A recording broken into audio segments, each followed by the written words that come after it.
Hi everyone, my name is Isabel Stokes, and for today's video I'm going to be showing you how to take a manual blood pressure. There are two instruments you will need for this skill. Gloves are not required, but you can use them if you want to. The first instrument is your stethoscope. This part of the instrument goes in your ears to be able to hear the pulses, and this end part is called the bell.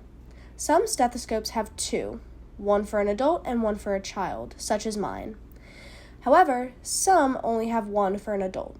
In this case, we will be using the one for the adult. The second instrument you need is your blood pressure cuff. There are several components to this that you need to understand in order to take blood pressure measurement correctly. This part here is called the bulb. It is what we squeeze in order to put air into the cuff, which is what you feel tighten around your upper arm. Right below it is called the air release valve. This is turned all the way so that it is completely tight when air is being pumped into the bulb so that no air escapes. And then it is slowly turned loose when reading the blood pressure, which is what you feel release the tight grip on your arm. Simultaneously, this is what we read when taking your blood pressure to know how much air we are putting into the cuff, as well as seeing how fast or slow we are letting air out so we can adjust if needed. This is called the gauge.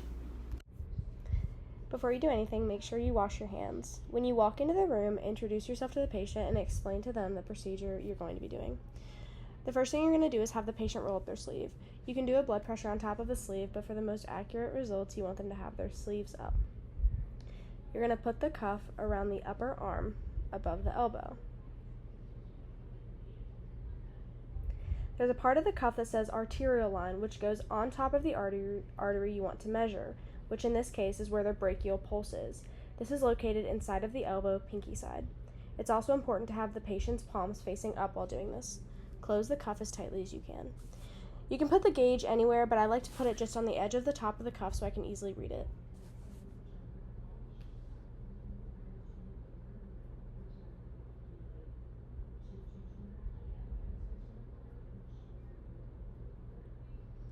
Here, I am not taking the blood pressure, but rather I'm listening with my fingers to find the brachial pulse in order to make sure I'm in the right spot. Once I have found it, I prepare the bulb and my air release valve. I tighten the valve as tight as it will go and squeeze the air into the cuff.